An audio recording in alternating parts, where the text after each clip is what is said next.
My mom was visiting her boyfriend at the time at his house, and the next day I drove over to his house to spend some time with them. When I arrived, I noticed that the house across the street was totally blocked off with caution tape, and the police and news crews were swarming the area. When I got inside and talked to my mom, I asked what was going on, and I was shocked. Here was the story that she told me. The next door neighbor was a quiet and kind Jewish man who lived with his wife and kids.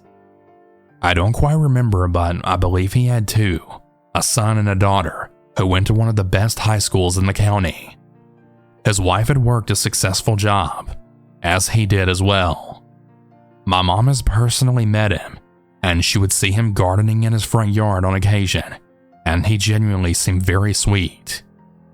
Apparently, for whatever reason, although we can theorize, the wife began to file for divorce. When it comes to the father, it was known that he recently discovered that he had a brain tumor.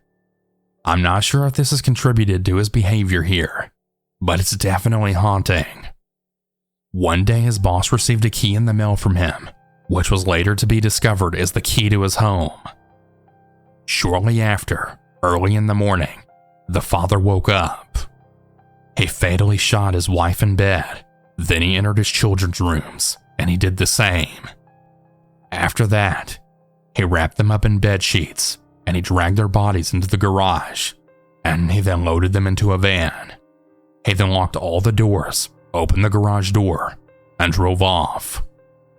All of this occurred the morning before the police and news crews had arrived, all while my mom and boyfriend were across the street none the wiser. And no, they didn't hear any of the gunshots while they were sleeping.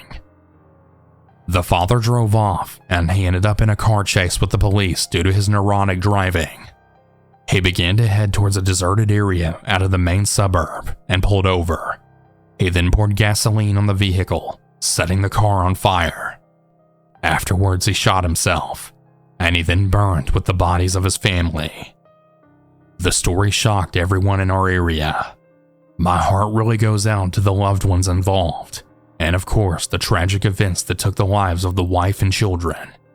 But the most disturbing thing of all was that while he was killing his family, nobody knew.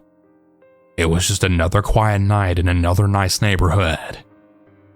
After my mom told me this story, I felt frozen in place, and I couldn't take my eyes off the house. It felt so wrong to just go on with my day. As time passed, however, and the police and news left, I went home to my own house and returned a couple of days later to visit. By now, the crime scene had been processed and the house had been cleaned.